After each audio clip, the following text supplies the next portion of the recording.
Okay, here's what we're going to be using today. We're going to be using this art resin. And art resin is a brilliantly clear resin that's made specifically for this type project. You can find art resin at artresin.com. So check it out. It comes in various sizes, but again, this is a high gloss epoxy resin, and it's clear, which is what you want. We're going to be using also this Lumiere by Jacquard. It's metallic russet. We're going to use this as one of our colors.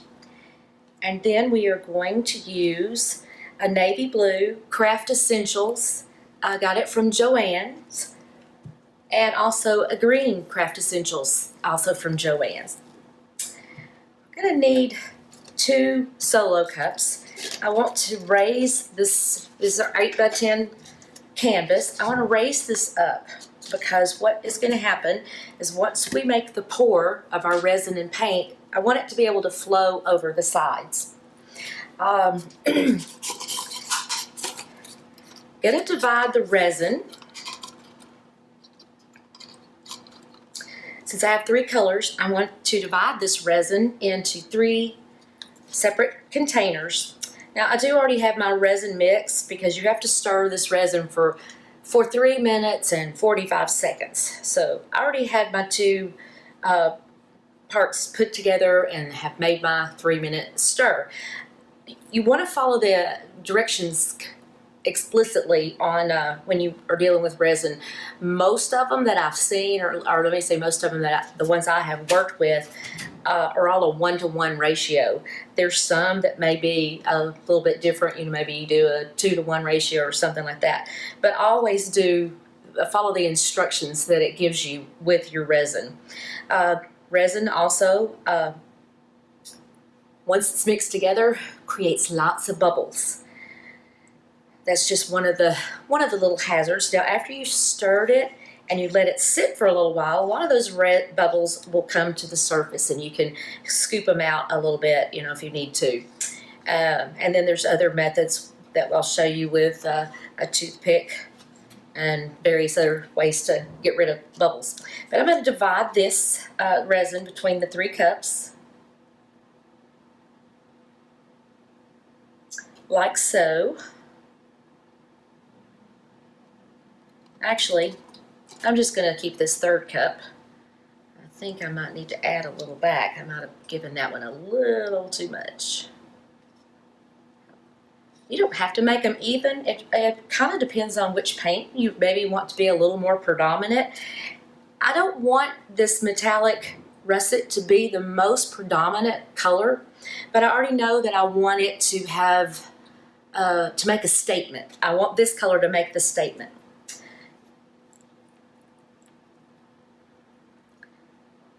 And basically, it's not so much that you would use as much paint as if you were just going to naturally paint this on the canvas. We're basically coloring, tinting the resin itself.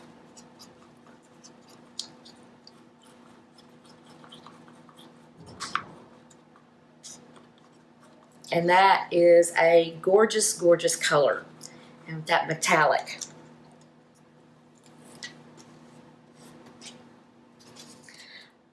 I'm going to add my blue into this cup of resin.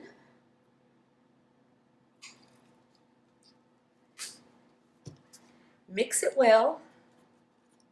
Kind of reminds you of dying Easter eggs, only you don't smell all the vinegar. And you're not putting an Easter egg in it.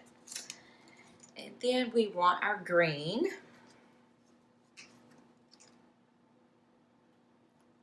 And as you can see, I'm not putting a tremendous amount of paint in each one of these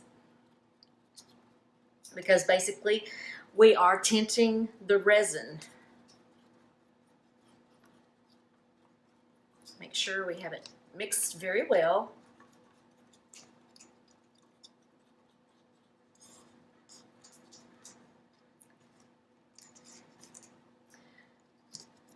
All right, now what I want to do is layer these 3 colors I've got resin all over this cup. Baby wipes are a super handy thing while resin is still in its wet form. It's not started to cure. A baby wipe will take it off pretty well. And it's also good for using on your hands if you get a little resin on your hands.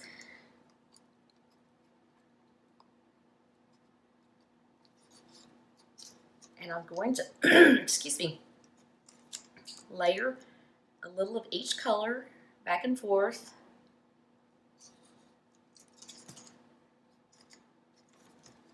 And a pretty metallic.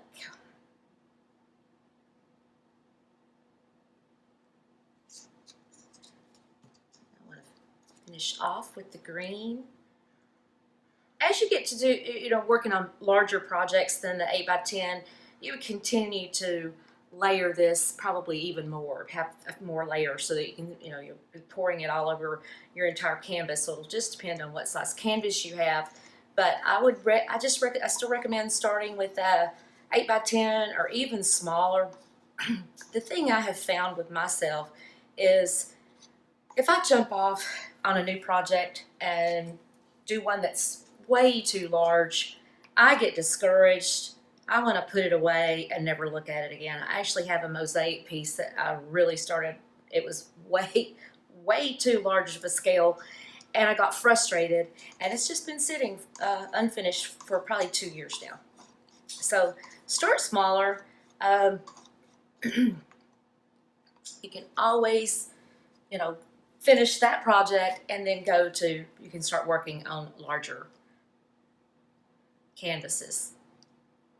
But that way you won't get discouraged and want to, throw it all away. Plus you're going to save money. Everything that you do, you're not going to love doing, or at least that's the way I am. So this is a good way to see how it works for you. I'm going to put on my rubber gloves because we will need these.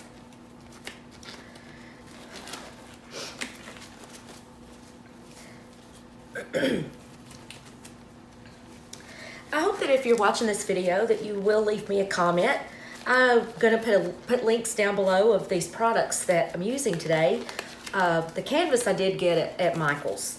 I didn't order that, but the art resin and this jacquard paint, I will give you the links to those. It came in like a 12-pack of colors. Beautiful, beautiful metallic colors. Okay, now we're ready to get started. So here's what we do. And you can take a look there. I did not stir these colors together. I don't want to blend them that way. I want it to be a natural fusion of how they blend together. So we're going to do literally what we started off saying. This is going to be, they call it a dirty pour, and we're just going to pour it on. So we'll start making our pours here. And there's no, there's no rhyme or reason or rule by any means to pour it on in a particular way. You can start in the middle and let it go out. I chose to do this. Just want to try to get as much of it out as I can.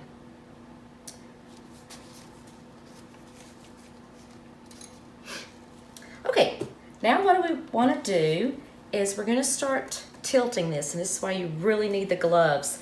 I'm going to start, since I have so much more, as you can see, on this end than this end, I want to let this flow. All right, and if you can see that that's starting to go, it's going to run over, and I want it to run over, but I do want to try to cover all of the surface before I let it all start dripping off, because that's just, I want to cover this really well before I let it drip off on my parchment paper that I've protected my table with. Oh yes, it's sliding like glass. And the beautiful thing is when it dries, or cures, I'm sorry, resin cures, paint dries, it's just you're gonna have a piece that's gonna be slick as glass. It's gonna look like it's paint under glass. It's just beautiful. And as you can see, as it covers those last little places, you can see this paint is still moving. and flowing, which is exactly what we want it to do.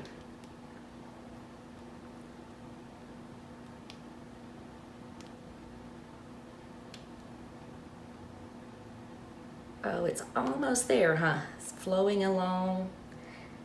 And you can see some of it's still just dripping off the edges, but I want these edges. I want the paint and resin to look like a, you know, it's just flowed naturally off the edge.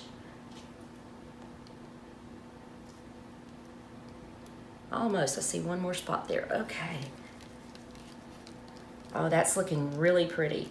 Now I want it to try to flow this way a little bit. It is pulled through some beautiful colors. Kind of reminds me of, oh wow, the Northern Lights or something. It's just gorgeous. Okay, so I'm going to try to gently sit it level back here. Okay, now I want to, before I finish, you know, it'll still continue to run off the edges, but I want to make sure that all my edges do have color on them. You know, I just want to try to help that a little bit. The other thing, resin kind of can flow like a, you know how a stream, it'll flow along and all of a sudden it takes a different direction and kind of makes it its own way, and the water all will flow that way instead of going what might look like the way you know it would naturally go. Resin kind of follows itself too, kind of like like the water, a little waterfall. Oh, and see, I've got so much right here, and this is, like I said, wear your gloves because it gets a little messy. But this, I can take this without wasting all this resin and paint. You won't touch this again until you can touch it after 12 hours. It's fully cured after 72 hours. Before that, I mean, you can touch it after 12 hours. You do need to be careful. You can still get fingerprints or dust stuck to it, so you should be careful. But definitely after 72 hours, you're fully cured.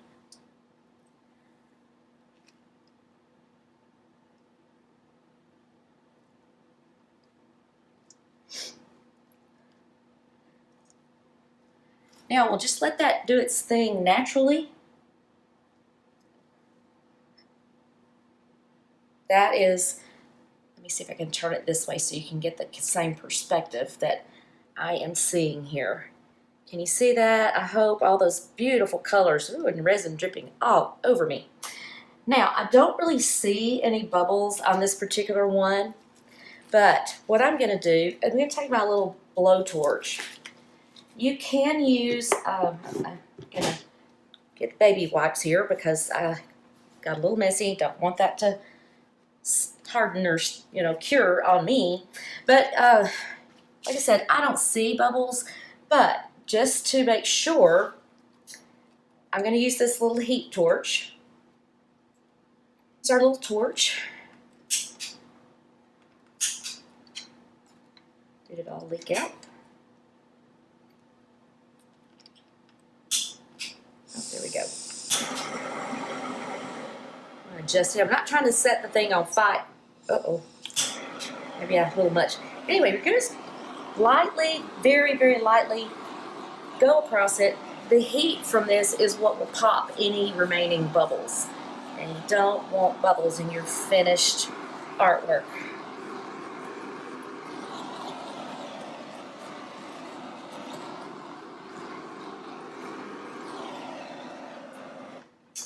Like I said, I really didn't see a lot of bubbles, but that should have taken care of any last ones.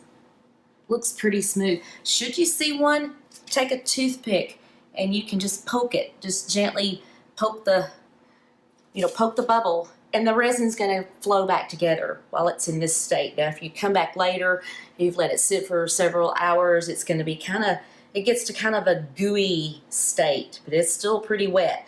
But and you try to do it then, it's not as, right now it's totally self-leveling. But if you wait till it starts to kind of get gunky, you won't have as much luck with that. So now our work is done. This will cure for, 12 hours. I can move it. 72, it will be ready to hang on the wall. And I do hope that you enjoyed this video. Please leave, like I said, please leave comments or questions. I will put the information about the products below, and the links to the, the places that I did get these, where I got this paint and the art resin. Like I said, any questions, or please leave me a comment, or just tell me, hey, Kathy, go back to Texas. We don't want to see your videos. Ha! Oh, no, please don't do that. Anyway, thanks again. Hope you have a good day, and you can do this. Thank you.